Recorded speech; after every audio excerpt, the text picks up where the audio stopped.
واکنش‌ها و احساسات آنها را ثبت کرده و من از آنها پرسیدم. هنا سجلنا ردود أفعالهم ومشاعرهم عندما فتحوه وطبعنا هذا الكتاب.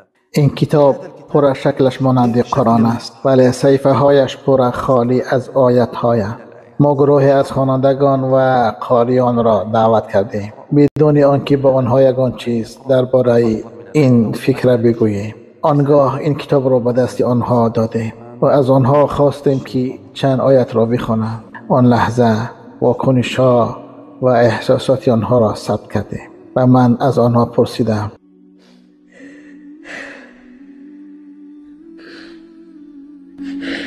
اگر قرآن از قلبت گرفته شود چی خواهی کرد؟ من هیجم، حقیقتا هیجم.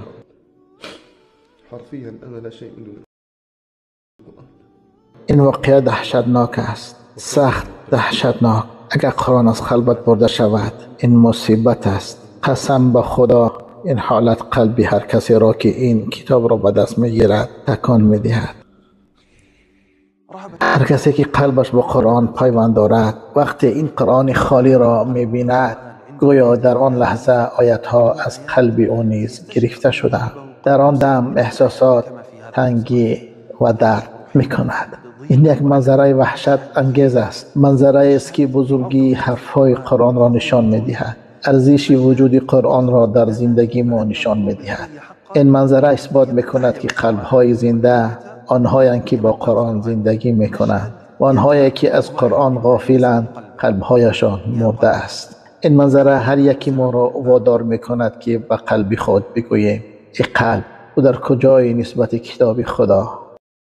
سبحان الله، من قرآن را کشادم چیزی نیافتم. آنگاه تصور کردم اگر شخص هیچ قرآن را حفظ نکرده باشد زندگی او مانند خانه ویرانه می شود. حقیقتا چنین انسان گویا نه دنیا را شناخته است نه حیات را فهمیده است. راستش را گویم وقتی که قرآن خالی را دیدم بدنم به لرزه درآمد. اما باز در آن برکت هست، در آن تمام برای روح است. با وجود آن که آن را از بر کردم اما باز در آن برکت است. در آن غذا برای روح است. سخنانش دلگیر کننده نیستند، برعکس هر بار زیباتر می شود. او بهترین یار رفیق است، چنانکه امام شاطبی رحمه الله فرمودند. این واقعا پند و عبرتی بزرگ است. از هر کلامی که شنیده ام تأثیر گذار است. ای الله قرآن را در قلب‌های ما استوار گردان. من زنده نیستم به قرآن، من نمیتوانم به قرآن زندگی کنم.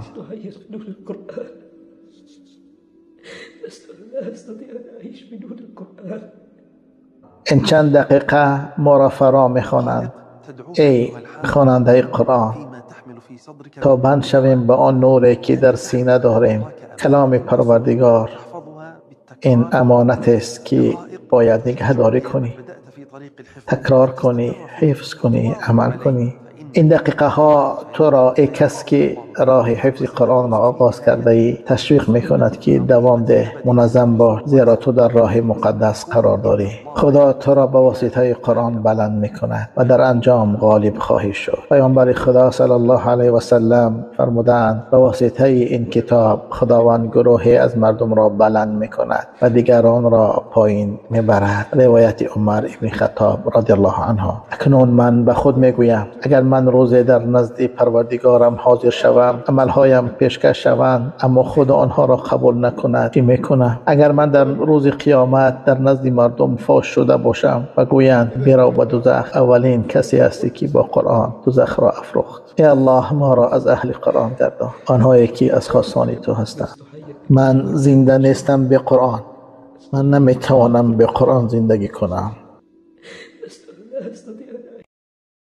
آن لحظه واکنش‌ها و احساسات آنها را ثبت کرده و من از آنها پرسیدم. هنا سجلنا ردود أفعالهم ومشاعرهم عندما فتحوه وطبعنا هذا الكتاب. این کتاب پر شکلش مانند قرآن است ولی صفحه هایش پر خالی از آیات های. ما گروهی از خوانندگان و قاریان را دعوت کردیم بدون آنکه به آنها یگان چیز درباره این فکر بگوییم. آنگاه این کتاب را به دست آنها دادیم و از آنها خواستیم که چند آیت را بخوانند. آن لحظه واکنش‌ها و احساسات آنها را ثبت کردیم و من از آنها پرسیدم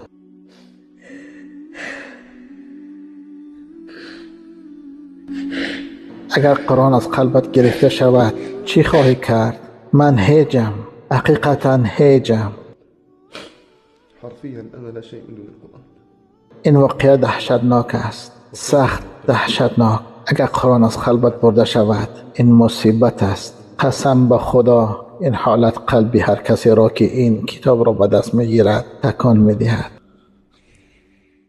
هر کسی که قلبش با قرآن پیوند دارد وقتی این قرآن خالی را میبیند گویا در آن لحظه آیتها از قلب او نیز گرفته شدند. در آن دم احساسات تنگی و درد میکند. این یک منظره وحشت انگیز است. منظره است که بزرگی حرفهای قرآن را نشان میدهد. ارزش وجود قرآن را در زندگی ما نشان میدهد. این منظره اثبات میکند که قلبهای زنده آنهایند که با قرآن زندگی میکنند و آنهایی که از قرآن غافلند قلبهایشان مرده است. این منظره هر یکی ما را وادار میکند که به قلب خود بگوییم ای قلب او در کجای نسبت کتاب خدا؟ سبحان الله، من قرآن را کشادم چیزی نیافتم. آنگاه تصور کردم اگر شخص هیچ قرآن را حفظ نکرده باشد زندگی او مانند خانه ویرانه می شود. حقیقتا چنین انسان گویا نه دنیا را شناخته است نه حیات را فهمیده است. راستش را گویم وقتی که قرآن خالی را دیدم بدنم به لرزه درآمد، اما باز در آن برکت هست. در آن تمام برای روح است. با وجود آن که آن را از بر کردم اما باز در آن برکت است. در آن غذا برای روح است. سخنانش دلگیر کننده نیستند، برعکس هر بار زیباتر می شود. او بهترین یار رفیق است، چنانکه امام شاطبی رحمه الله فرمودند این واقعا پند و عبرتی بزرگ است. از هر کلامی که شنیده ام تأثیر گذار است. ای الله قرآن را در قلب‌های ما استوار گردان. من زنده نیستم به قرآن، من نمیتوانم به قرآن زندگی کنم.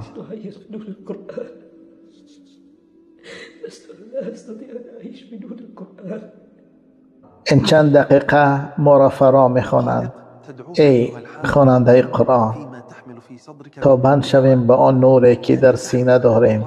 کلام پروردگار این امانت است که باید نگهداری کنی، تکرار کنی، حفظ کنی، عمل کنی.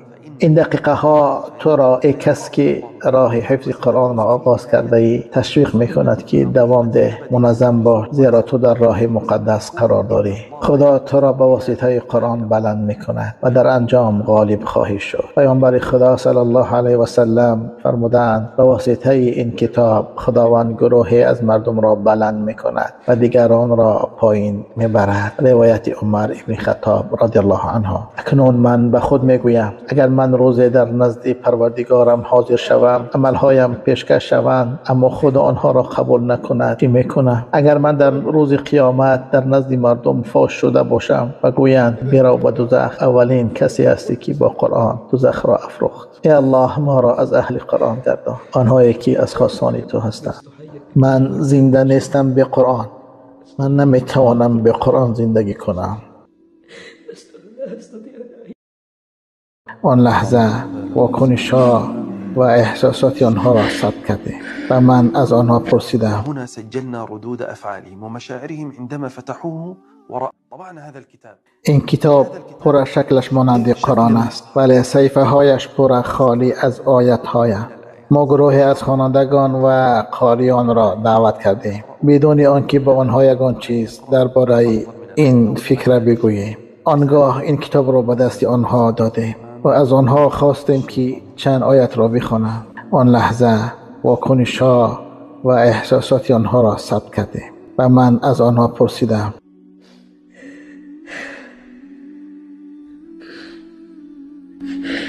اگر قرآن از قلبت گرفته شود چی خواهی کرد؟ من هیجم، حقیقتا هیجم. حرفيا أنا لا شيء من دون القرآن. این واقعه دهشتناک است، سخت دهشتناک. اگر قرآن از قلبت برده شود این مصیبت است. قسم به خدا این حالت قلبی هر کسی را که این کتاب را به دست میگیرد تکان میدهد. هر کسی که قلبش با قرآن پیوند دارد وقتی این قرآن خالی را میبیند گویا در آن لحظه آیتها از قلب او نیز گرفته شده. در آن دم احساسات تنگی و درد میکند. این یک منظره وحشت انگیز است. منظره است که بزرگی حرفهای قرآن را نشان میدهد. ارزش وجود قرآن را در زندگی ما نشان میدهد. این منظره اثبات میکند که قلبهای زنده آنهایند که با قرآن زندگی میکنند و آنهایی که از قرآن غافلند قلبهایشان مرده است. این منظره هر یکی ما را وادار میکند که به قلب خود بگوییم ای قلب او در کجای نسبت کتاب خدا؟ سبحان الله، من قرآن را کشادم چیزی نیافتم. آنگاه تصور کردم اگر شخص هیچ قرآن را حفظ نکرده باشد زندگی او مانند خانه ویرانه می شود. حقیقتا چنین انسان گویا نه دنیا را شناخته است نه حیات را فهمیده است. راستش را گویم وقتی که قرآن خالی را دیدم بدنم به لرزه درآمد. اما باز در آن برکت هست. در آن تمام برای روح است. با وجود آن که آن را از بر کردم اما باز در آن برکت است. در آن غذا برای روح است. سخنانش دلگیر کننده نیستند، برعکس هر بار زیباتر می شود. او بهترین یار رفیق است. چنانکه امام شاطبی رحمه الله فرمودند این واقعا پند و عبرتی بزرگ است. از هر کلامی که شنیده ام تأثیر گذار است. ای الله قرآن را در قلب‌های ما استوار گردان. من زنده نیستم به قرآن. من نمیتوانم به قرآن زندگی کنم.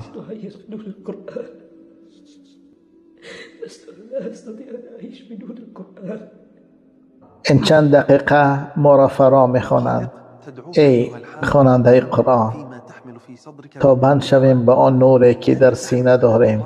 کلام پروردگار این امانت است که باید نگهداری کنی، تکرار کنی، حفظ کنی، عمل کنی. این دقیقه ها تو را ای کس که راه حفظ قرآن را آغاز کرده ای تشویق میکند که دوام ده، منظم باش، زیرا تو در راه مقدس قرار داری. خدا تو را به واسطه قرآن بلند میکند و در انجام غالب خواهی شد. پیامبر خدا صلی الله علیه و سلم فرمودند به واسطه این کتاب خداوند گروهی از مردم را بلند میکند و دیگران را پایین میبرد. روایت عمر ابن خطاب رضی الله عنه. اکنون من به خود میگویم اگر من روزی در نزد پروردگارم حاضر شوم عملهایم پیشکش شوند اما خود آنها را قبول نکند چه میکنم؟ اگر من در روز قیامت در نزد مردم فاش شده باشم و گویند برو به دوزخ، اولین کسی هستی که با قرآن دوزخ را افروخت. ای الله ما را از اهل قرآن گردان، آنهایی که از خاصان تو هستند. من زنده نیستم به قرآن. من نمیتوانم به قرآن زندگی کنم. آن لحظه واکنش‌ها و احساسات آنها را ثبت کرده و من از آنها پرسیدم. هنا سجلنا ردود أفعالهم ومشاعرهم عندما فتحوه وطبعنا هذا الكتاب. این کتاب پر شکلش مانند قرآن است ولی صفحه هایش پر خالی از آیات های. ما گروهی از خوانندگان و قاریان را دعوت کردیم بدون آنکه به آنها یگان چیز درباره این فکر بگوییم. آنگاه این کتاب را به دست آنها دادیم و از آنها خواستیم که چند آیت را بخوانند. آن لحظه واکنش‌ها و احساسات آنها را ثبت کردیم و من از آنها پرسیدم.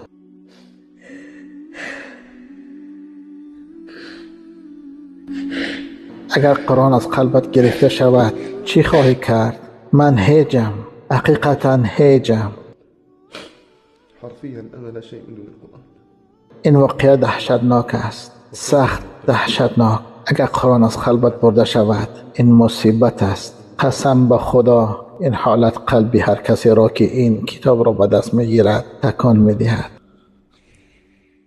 هر کسی که قلبش با قرآن پیوند دارد وقتی این قرآن خالی را میبیند گویا در آن لحظه آیتها از قلب او نیز گرفته شده. در آن دم احساسات تنگی و درد میکند. این یک منظره وحشت انگیز است، منظره است که بزرگی حرفهای قرآن را نشان می‌دهد، ارزش وجود قرآن را در زندگی ما نشان می‌دهد. این منظره اثبات می‌کند که قلب‌های زنده آنهایند که با قرآن زندگی می‌کنند و آنهایی که از قرآن غافلند قلب‌هایشان مرده است. این منظره هر یکی ما را وادار می‌کند که به قلب خود بگوییم ای قلب، او در کجای نسبت کتاب خدا؟ سبحان الله، من قرآن را گشودم چیزی نیافتم. آنگاه تصور کردم اگر شخص هیچ قرآن را حفظ نکرده باشد، زندگی او مانند خانه ویرانه می شود. حقیقتا چنین انسان گویا نه دنیا را شناخته است نه حیات را فهمیده است. راستش را گویم وقتی که قرآن خالی را دیدم بدنم به لرزه درآمد، اما باز در آن برکت است، در آن تمام برای روح است. با وجود آن که آن را از بر کردم، اما باز در آن برکت است، در آن غذا برای روح است. سخنانش دلگیر کننده نیستند، برعکس هر بار زیباتر می شود. او بهترین یار رفیق است، چنانکه امام شاطبی رحمه الله فرمودند این واقعا پند و عبرتی بزرگ است. از هر کلامی که شنیده ام تأثیر گذار است. ای الله، قرآن را در قلب‌های ما استوار گردان. من زنده نیستم به قرآن، من نمیتوانم به قرآن زندگی کنم.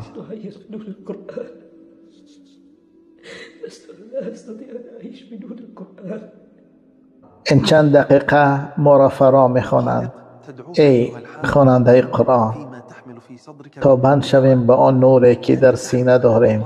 کلام پروردگار این امانت است که باید نگهداری کنی، تکرار کنی، حفظ کنی، عمل کنی. این دقیقه ها تو را ای کس که راه حفظ قرآن را آغاز کرده ای تشویق میکند که دوام ده، منظم باش، زیرا تو در راه مقدس قرار داری. خدا تو را به واسطه قرآن بلند میکند و در انجام غالب خواهی شد. پیامبر خدا صلی الله علیه و سلم فرمودند به واسطه این کتاب خداوند گروهی از مردم را بلند میکند و دیگران را پایین میبرد. روایت عمر ابن خطاب رضی الله عنه. اکنون من به خود میگویم اگر من روزی در نزد پروردگارم حاضر شوم، عملهایم پیشکش شوند اما خود آنها را قبول نکند، چه میکنم؟ اگر من در روز قیامت در نزد مردم فاش شده باشم و گویند برو به دوزخ، اولین کسی هستی که با قرآن دوزخ را افروخت. ای الله، ما را از اهل قرآن گردان، آنهایی که از خاصان تو هستند. من زنده نیستم به قرآن، من نمیتوانم به قرآن زندگی کنم. آن لحظه واکنش‌ها و احساسات آنها را ثبت کرده و من از آنها پرسیدم. هنا سجلنا ردود أفعالهم ومشاعرهم عندما فتحوه وطبعنا هذا الكتاب. این کتاب پر شکلش مانند قرآن است، ولی صفحه هایش پر خالی از آیات های. ما گروهی از خوانندگان و قاریان را دعوت کردیم بدون آنکه به آنها یگان چیز درباره این فکر بگوییم. آنگاه این کتاب را به دست آنها دادیم و از آنها خواستیم که چند آیت را بخوانند. آن لحظه واکنش‌ها و احساسات آنها را ثبت کردیم و من از آنها پرسیدم.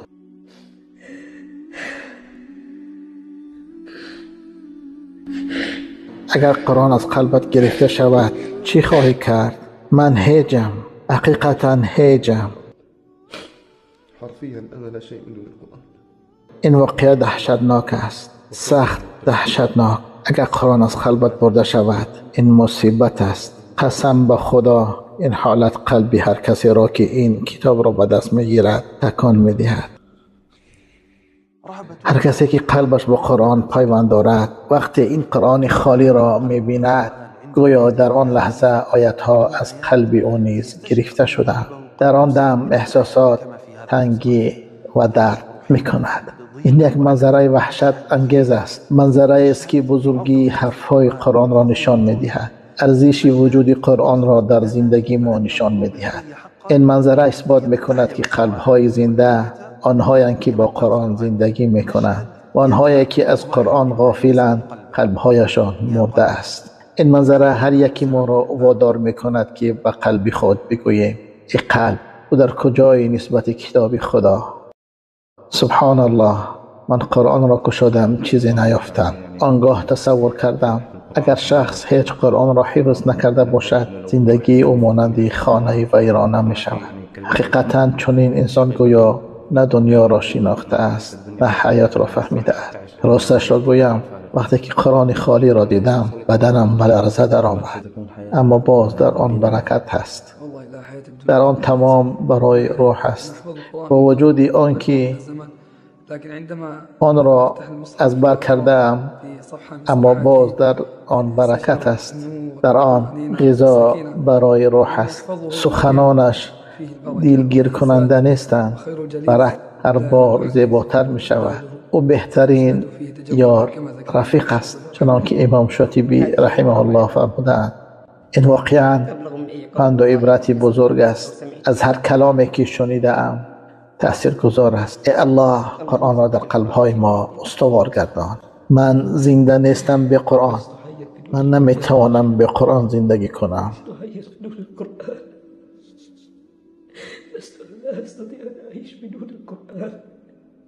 این چند دقیقه ما را فرا می‌خوانند ای خواننده قرآن تا بند شویم به آن نوری که در سینه داریم. کلام پروردگار این امانت است که باید نگهداری کنی، تکرار کنی، حفظ کنی، عمل کنی. این دقیقه ها تو را ای کس که راه حفظ قرآن را آغاز کرده ای تشویق میکند که دوام ده، منظم باش، زیرا تو در راه مقدس قرار داری. خدا تو را به واسطه قرآن بلند میکند و در انجام غالب خواهی شد. پیامبر خدا صلی الله علیه و سلم فرمودند به واسطه این کتاب خداوند گروهی از مردم را بلند میکند و دیگران را پایین میبرد. روایت عمر ابن خطاب رضی الله عنه. اکنون من به خود میگویم اگر من روزی در نزد پروردگارم حاضر شوم، عملهایم پیشکش شوند اما خود آنها را قبول نکند، چه میکنم؟ اگر من در روز قیامت در نزد مردم فاش شده باشم و گویند برو به دوزخ، اولین کسی هستی که با قرآن دوزخ را افروخت. ای الله ما را از اهل قرآن گردان، آنهایی که از خاصان تو هستند. من زنده نیستم به قرآن، من نمیتوانم به قرآن زندگی کنم.